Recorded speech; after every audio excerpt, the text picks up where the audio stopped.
March, right? Crazy. Let me play this real quick. I'm going to play a video for everybody.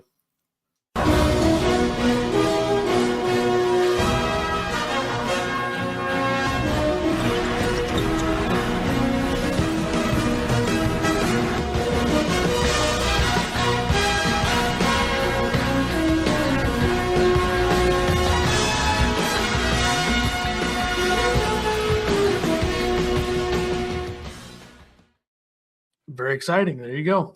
It is March. March 3rd or something, right? 4th, 3rd.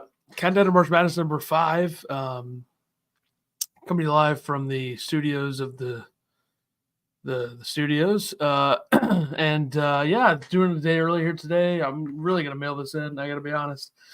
Taking a week. Next week's a big one. Next week's getting ready for the rest of the conference tournaments, all that stuff. So anyway, I did write a few things down headline-wise that matter. I think Villanova yesterday getting a big win at Providence, a win to kind of keep their resume in a good spot. You look at their wins right now. They have a North Carolina win. They have a Creighton win. They have a Providence on the road is, not a bad win, certainly a fine one. They have a Texas Tech win as well. They do have some bad losses: Penn, Drexel, St. Joe's. Kansas State's not great, but big win for Villanova yesterday. I think Villanova is the team that if they get in, I think that they'll be, a hard matchup for anybody that they would play, whether they were a 5 seed or whether they were playing a 5 seed or I guess they'd be playing probably a 6. 6, yeah. But I really like the makeup of Villanova's team. I question the consistency, the coaching, but I mean they are 5-2 in their last 7, and those losses were a road loss at UConn and a loss at Xavier. So big one for Villanova, though. What do you think they got to do to get in? Went out, Seton Hall, and then Creighton. Yeah, they would definitely strengthen their resume I think if they win their next 2, they will be in. Yeah. But if they split and then they win a couple in the Big East tournament, also that's another way to get in. But I mean, this is probably the most well-built bubble team. Like a roster-wise, I really like them a lot. Yeah, but it just hasn't fully worked out. They're 13th in defensive efficiency. They're playing some good defense. They held Providence to 60 yesterday. After giving up 37 in the first half, they end up giving up 23 in the second half.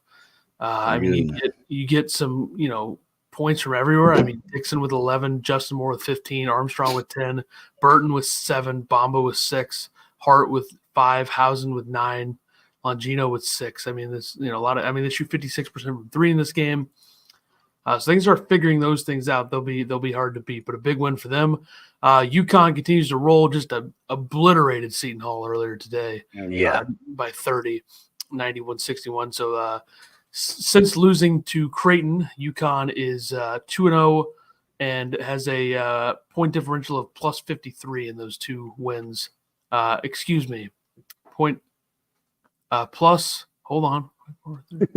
54 in the 2 games. Hold on. Yeah, that's right. 54. They got Marquette, though, on the road Wednesday night. Big game. UConn at Marquette. Yeah. But UConn clinches the outright Big East title. They're 16-2 in the conference. The second team is Marquette at 13-5, so it's really not close. UConn in the last 2 years, overall, they ended up 31-8 last year. So they're 57-11 in the last 2 seasons. And if you look back from February 18th of 2023 to right now, the UConn Huskies are 39-4. So something flipped, obviously. They weren't great in the Big East last year. They started 5-6. They were 8-7. They lost to Creighton. They have 1 loss, or they have 4 losses since losing to Creighton last year on February 11th. So losing to Creighton seems to help them. Even though this year they were great no matter what. Like they didn't have they lost. They had a stretch last year in the Big East of losing 6 of 8. That didn't happen this year. So I think that UConn will be an Elite Eight, Final Four team. I don't think they're going to win it all again, but I have to see the bracket. So, Right. Duke embarrasses Virginia. I think everybody can safely say they're out on Virginia at this point. Virginia's 12-7 in the ACC, which I think says a lot more about the ACC than it does about Virginia. It's embarrassing that the ACC allowed Virginia to win 8 games in a row. They were 10-3 in the conference. They're now 12-7. Duke beats them 73-48. Just a joke of an offense. I mean, there's nothing there. I mean, they had 18 points outside of Beekman and McNeely. Yeah, Joke. Their offense is brutal, just brutal. They had 36 points in the first 30 minutes of this game. They've scored in the 40s like 5 of their last 6 or something, or their last 5. Yeah, and if you're an offense and It's you're tough. behind them at this point in efficiency, I mean, that sucks for you. Illinois, we already talked about this on the other podcast, but Illinois wins at Wisconsin. Thoughts on Wisconsin at this point? I was kind of defending them for a while, but they just keep losing. Yeah, they're in a free fall right now. It seems like game at home. You probably needed a win against Illinois, just to get morale back up. They couldn't do it. Illinois dropping 90 on everybody though, so tough to beat. 2-7 is Wisconsin since a 8-1 start in conference. 2-7. Wow. Yeah, including losses to Michigan and Rutgers and Indiana. Do they have the double bye right now in the Big Ten tournament? They're tied with Nebraska at 10-8. And I don't know how the thing they split with Nebraska, but I don't know how it works either. Yeah, I think it's your record against the teams that are in front of you, I think. So lost to Illinois. 0-4, 0-3. Yeah. They're in trouble.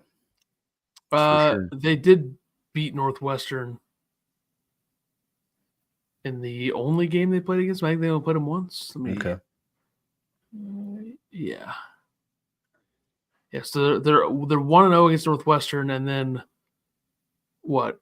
0-2 against Illinois and Purdue. Yeah. So, and they got to play Purdue again.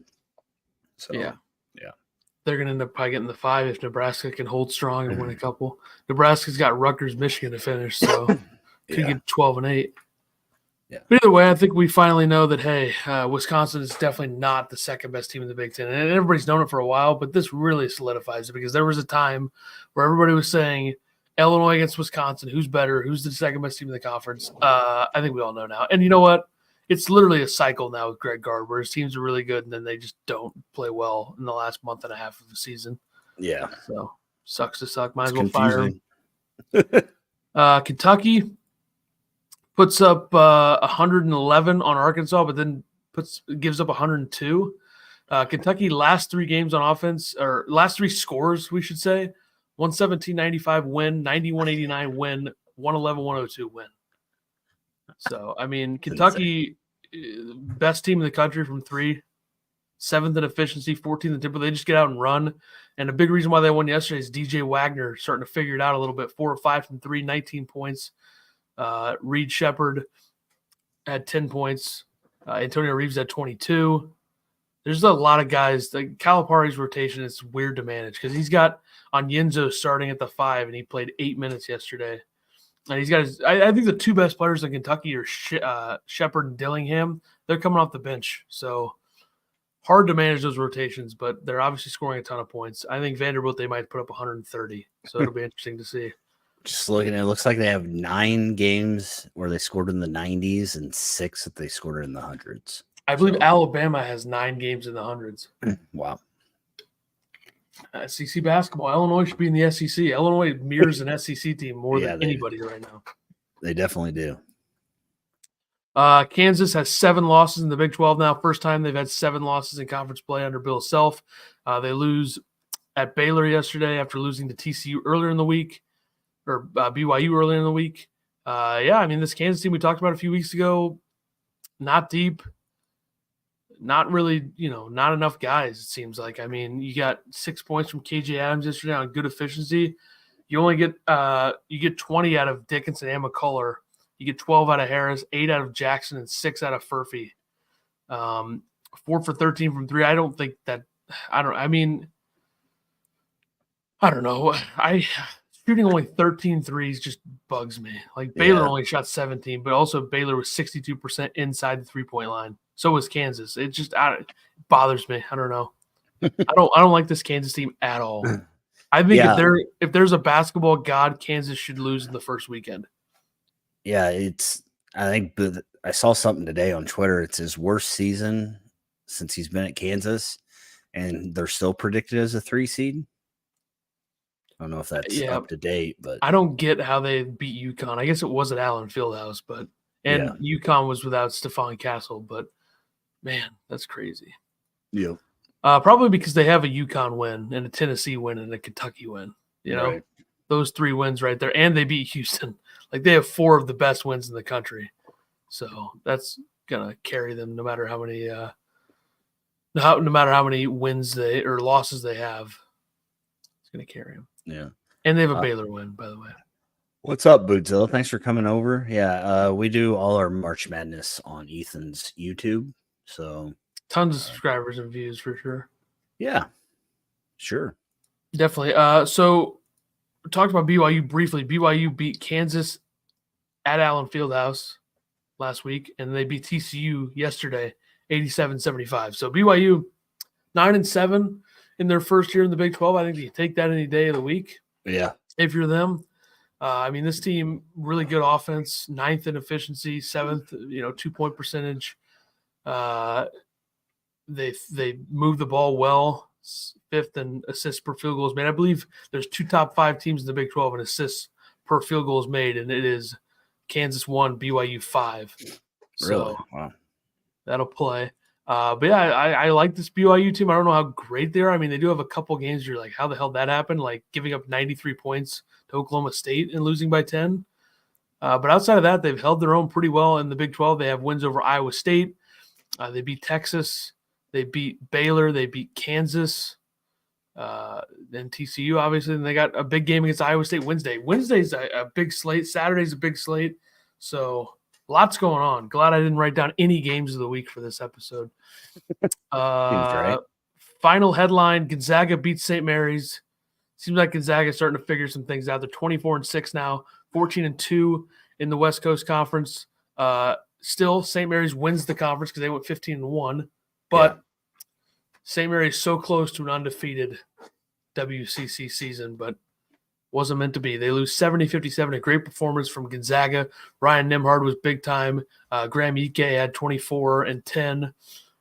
10 assists for Nembhard. And then you look at their guys up the bench. They were just dominating in terms of a lot of volume shots inside the three-point line and making 25 of them. And then they only shot 9 threes, but when you make 5 of your 9 threes, that usually helps. I really like I think Dusty Stromer, the freshman, 6'6", shoots 34% from three. I think he's going to be a monster in like 2 years. Yeah. I like him a lot. He's going to be one of those classic Gonzaga guys everybody remembers. Wait for it. Gonzaga's getting hot at the right time. Won their last 8, includes a win against Kentucky in there. So figuring it out. They're definitely not going to win the national championship, but it's cool. They'll be in the tournament. They've won. They haven't lost since they lost to St. Mary's by 2 on February 3rd. They also beat Kentucky in that time, by the way, at Rupp Arena. So we just got repeating statements going on. I didn't say that. I said it, and then you said it. I was looking at the numbers. That's why I wasn't hearing at the same time. We're listening. I know. They beat Kentucky, though, guys. So different show, same story. Yep. Conference tournament starting this week. We got several of them starting this week. The first conference tournament game will be tomorrow. The Atlantic Sun is the first one that starts.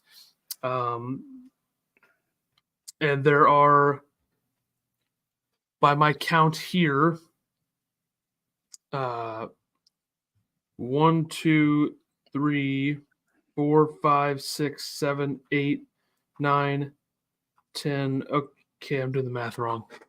Never mind. Whatever. There's a lot starting. No, there's enough starting. All right, the America East tournament. America East. Probably a one-team tournament. Yeah. I got Vermont, the regular season champs, winning it.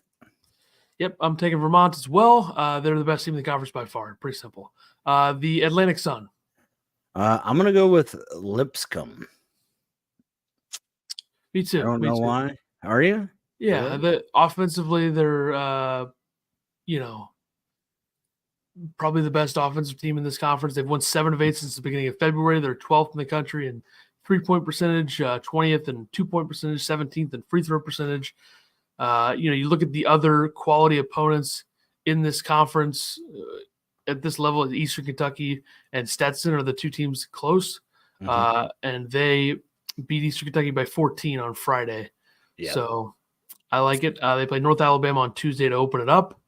Give me Lipscomb. I mean, this team is got a good mix of young guys and older guys.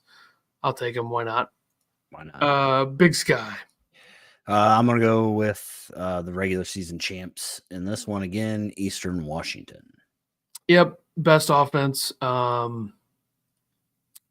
Montana is probably the only team offensively that's close.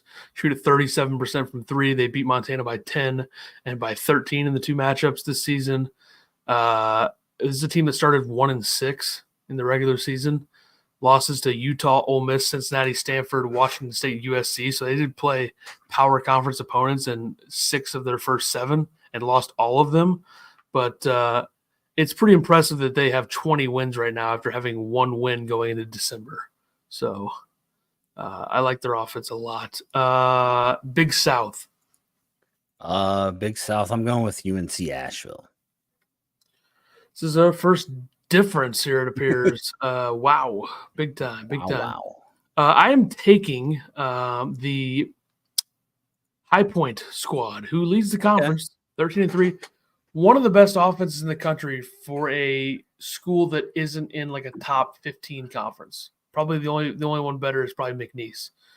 But even then, it's close. Like, this is a very good offense that really isn't great from 3, but they do, they get a ton of free throw shots. They're 3rd in the country in free throw point distribution percentage. So they get a lot of that. They're also they started 8-4, lost to Gonzaga by 8 on December 16th, and they're 16-3 since that, and 13-3 in the conference. So I'll take them. I like to go with the best offensive teams here. CAA, Colonial Athletic. Also going with the regular season champs, Charleston, in this game. They're the hottest team right now. They've won 9 in a row, 24-7 on the year. Give me UNC Wilmington. Really? Beat Kentucky, beat Charleston twice. Better offense. I think UNC Wilmington's going to get it done. Okay. And it's Takayo Siddle's 4th year there. They went 27-9 in 2022 and didn't get in. They went 24-10 last year, didn't get in. This is the year. I mean, they have 39 conference wins the last 3 seasons. So they're gonna get in at some point. I'm gonna say it's this year. Horizon League. I'm gonna go with Youngstown State Penguins. This is a terrible basketball conference. Not as bad as I would have thought, I guess. Give me offensive theme again. Give me Wright State. They dropped 96 on Oakland, beat them by 21 on February 25th. Oakland is number 1 in the conference. Wright State's 3rd, the 31st in the country in offensive efficiency. They're 10th in 3-point percentage, 5th in 2-point percentage. They score a lot of points. I mean, you look at the last 5 games, 101, 93, 96, 77, 94. They play Northern Kentucky, who they just beat yesterday. They play them on Thursday to open up the tournament. This is also a team that has, a couple of high major guys that have come in. Tanner Holden, if you remember, played at Ohio State last season. He played his first 3 seasons at Wright State, played 1 season at Ohio State, then went back to Wright State. And he's having a solid season for them. So give me Wright State, Missouri Valley. I'm going to go with Drake. Sorry, Indiana State and Kareem Abdul-Jabbar or whatever they're calling that guy. Avila. Drake. Yeah, I'm taking Indiana State, obviously. I mean, I think this is the best team in the conference. Really good offensively. They haven't been playing very well. I mean, they've won 3 in a row, but, Valpo, Illinois, Chicago, and Evansville aren't, world-beating wins. But they do play Murray State today. I don't know if that's started yet. Go ahead with the next one, and I'll check. Yeah, on to the neck. All the neck that I watch makes me think that Merrimack's going to win this. Yeah, I'm taking Merrimack as well, obviously, naturally. Really? Good. At least they'll have some context of, why I chose them. Thank Yeah, you. they're 10-1 in their last 11. They started 9-10. I've always thought Joe Gallo was a pretty good head coach. I think he'll get a bigger option or a bigger opportunity at some point soon. This is the lowest rated conference in the country. Merrimack's not an offensive juggernaut by any means, but they're pretty good defensively. I think the level of teams that are playing in this conference help boost those metrics. But I mean, you look at, they got destroyed in all their high major games, so that probably doesn't help my case for them. But give me Merrimack. Why not? They haven't made a tournament yet, and they probably should. I mean, remember their first year in D1 basketball, the transition phase, they went 20-11, 14-4, would have been in the tournament, but the stupid rules. So they're going to get in. It's going to happen this year. OVC. I'm taking a homer pick here. My daughter goes there. Give me Western Illinois. They're on a 3-game win streak. They're 1 game back in the conference. I don't know. I'd like to see Western get there. I think that'd be cool. I'm taking Little Rock, 14-4 in the conference. They have won 11 of 12, starting 9-10. Defensively, not great. Offensively, pretty good for this conference. They don't shoot it very well. But you look at some of the results against the other top teams in the conference. Morehead State, they beat by 1 in the first matchup. I don't know. I can't even see. But yeah, I mean they dummied Western Illinois by 3. So give me a Little Rock team that lost to Northern Illinois in non-conference and Georgia State twice in non-conference.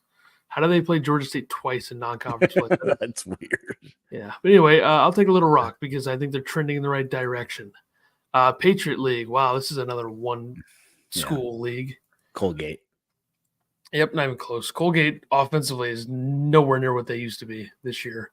They're 208th in efficiency in offense this year. They're 43rd last year. But either way, still 22-9. Played a harder non-conference this year with Illinois and Arizona and Syracuse and Yale. So give me Colgate, though. Way better than anybody in this conference. It's going to happen again. SoCon. I'm taking Jeffrey's favorite team, the Sanford Bulldogs. Me too, obviously. 15-3 in the conference, 26-5 overall. Started the year 0-2, losing to Purdue and VCU. They're a high up-tempo team. They shoot at 39.8% from 3. They have a player named Akor, the big man from Australia, Melbourne, as they say.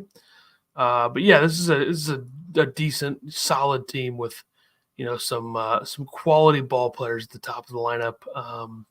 Experienced team as well for this level. They beat Citadel by 12 going into the their final game of the regular season. I don't think anybody's even going to challenge them. It's going to be a blowout, but no, probably not. I mean, this will be a good tournament. I think there's 5 teams in this conference that can win the conference tournament. I think it's Samford, UNC Greensboro, Chattanooga, Western Carolina, and I think Wofford and probably Furman. So probably 6. The top 6 teams, I think, all have a chance. Really? Okay. Yeah, they're all decent at one thing. Experience as well. You mean UNC Greensboro, Chattanooga, Wofford, Furman have all had success in the recent present. Southland, shocking. McNeese. Yeah, it'd be an absolute travesty if McNeese lost this tournament because they're so much better than everybody in the conference. I mean, the only other team where I'd be like, I guess it's fine they made it would be Corpus Christi, but hopefully it doesn't come to that. McNeese has lost 1 game in the conference, 15-1. They still have 2 to go. Houston Christian and New Orleans they play this week. But, yeah, I mean, this team started 5-2, and they're now 26-3. And they're 38.8% from 3. They're balanced. They're one of the best teams the Southland Conference has ever seen. So hopefully they get it done here. Summit. I'm gonna go with the Kansas City Ruse. Not a fan of that pick, but it's cool. They beat North Dakota. They beat South Dakota State recently. They're on a 5-game winning streak. They're up big on Oral Roberts right now. Let's do it. I mean, who cares if they're 15-15? No doubt, no doubt. Give me South Dakota State. Almost beat UCF in the non-conference. Lost to them by 3. They've won 5 in a row, 12-4 in the conference. They did lose to UMKC by 5 in the first match or second matchup, beat them by 9 in the first one. But I think it'd be fun to see St. Thomas get in. I have to say that would be fun. I'd probably rather see that than one of us being right. Well, actually, I think St. Thomas might still be on the transition ban. Oh yeah, it's their 3rd or 4th year. But anyway, whatever. South Dakota State, Sunbelt. Going with James Madison. Yep, most well-rounded team in the conference. Beat Michigan State non-conference. West Coast Conference. 2-team battle here because they only have to play 2 games or something, right? It's so messed up. Give me Gonzaga. They look good last night. Beat St. Mary's up. I'll taking them as well. Yeah, I think they're trending in the right direction, so I'll take them. I mean, the WCC tournament's stupid. It is. I think it should be if they're gonna do something like that, they should do it in conferences where there's always like 2 teams that are good. Like the MVC should do that, but whatever. Yeah. Arch Madness is the most overrated thing in college basketball, by the way. Anyway. Wow. I mean, it's always like, oh, it's such a good, and then one of the good teams loses early. It's like, this is boring now. That's true. Bracketology, nothing really to update. I mean, I think if you look at some of the numbers, there's a lot of the teams that are top 4 seeds that are kind of sticking around. I think Iowa is still in the mix somewhere. I think Iowa has a chance to get in. Yeah. Part of that is because, winning at Northwestern, that's a big win. They have another big opportunity with Illinois to finish the season. But as of right now, according to CBS, first 4 out are Seton Hall, Iowa, Villanova, Wake Forest. Last 4 in are Utah, New Mexico, Colorado, and St. John's. Wow. Questionable is what I would say about that. Yeah. I think it's kind of crazy, but whatever. Yeah, so it'll be, Illinois, UC Irvine, very popular pick here, I'm seeing, for a matchup. How about St. Mary's Northwestern in round 1? That would be something. Wow. Then Wisconsin playing the winner of Utah and New Mexico. Interesting. Gonzaga, Michigan State, round 1. Winner plays Houston. Clemson, Indiana State, possible. Boise State, Nebraska. Boise State going to lose to another Big Ten team in the first round. So, yeah, that's bracketology. We'll have more next week, obviously. We'll have some teams that have clinched bids by then. Yeah. There is a final on next Saturday, the OVC final. The next Sunday, the MVC Atlantic Sun and Big South titles as well. So, congrats to Indiana State in advance. Games to watch this week. I don't really even know if, there's a lot to watch, and everybody should just watch it, would be where I'm at on this. Okay. Like tomorrow, Texas, Baylor, Duke, NC State, great, and have fun. Purdue, Illinois, Alabama, Florida, San Diego State, UNLV, Nevada, Boise State, Cincinnati, Oklahoma, Texas Tech, Oklahoma State, Kansas State, Kansas, Syracuse, Clemson. That's all I got there. Auburn, Missouri. I mean, who cares? You think Missouri's going to win a game in the conference this year? No, I don't. They got Auburn and LSU to finish, so probably not. Maybe a chance against LSU. It's on the road. Yeah. Tough. You got anything else Tuesday? Nope, you read all the ones I got. Wednesday, UConn Marquette, BYU Iowa State, Tennessee South Carolina, Mississippi State Texas A&M, Villanova Seton Hall, big bubble game there. Xavier Butler, Northwestern Michigan State, FAU North Texas, Houston UCF, LSU Arkansas, Indiana Minnesota, big game there for Indiana, totally on the bubble. Just kidding. Indiana's up 9 right now, 3:53 to go at Maryland. Maryland is so bad. Thursday, Colorado at Oregon, Arizona, UCLA, Washington State, just a bunch of Pac-12 games, and Rutgers, Wisconsin. So nothing really going on there. Friday, Boise State, San Diego State, VCU, Dayton. Dayton losing, by the way, yesterday to Loyola Chicago, or 2 days ago, whatever that was. Friday. Saturday is just a ton. I mean, there's a ton going on. So have fun with that. Kansas, Houston, that's a big one. Baylor, Texas Tech, Creighton, Villanova, that's all great. Yeah, there's a bunch going on. Sunday, Illinois, Iowa, Maryland, Penn State, Michigan State, Indiana, Ohio State, Rutgers, Wisconsin, Purdue, Nebraska, Michigan, SMU, UAB. So a lot of Big Ten stuff going on Sunday. But it's a good slate. It's a good week. Yeah. I'm glad all those people that came over from the other podcasts are getting this abridged version of this. Yeah. I don't really even care if they watch. I hope they don't, honestly. Everybody go do something else with your time. I mean, come on, don't waste it here. Upset picks. Last week I went 2-1.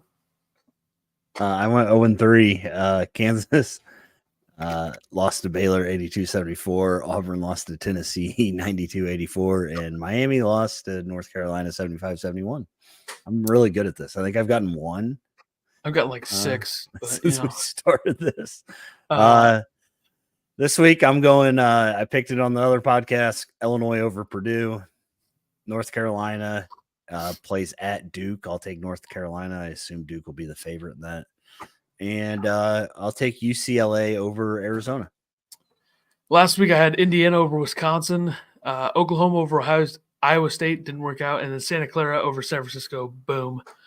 This week give me Syracuse over Clemson, UCF over Houston, and USC over Arizona. So yeah, I got 2 1-seeds losing this week to teams at home. They're really bad. I'm gonna go 1-3, but I gotta take a shot. Actually, you know what? Just in case I get it right and I get to clip it again, I think UCF's gonna beat Houston. I like the matchup there. Obviously, feels right. I think USC's gonna beat Arizona. I think Bronny James is gonna have 30 and 10 and 8. Big game there. I think the guards of USC are gonna frustrate the guards of Arizona, and USC gets it done. There you go. All right. Yeah. I'm not going to disagree with you because you've been right every time. Yep. Pretty much every single time. Never missed. All right. That's going to do it for us. We'll be back Monday with a much better, longer, better show than this. And there'll be a lot more going on. And we won't be doing 2 podcasts in one day. So, all right.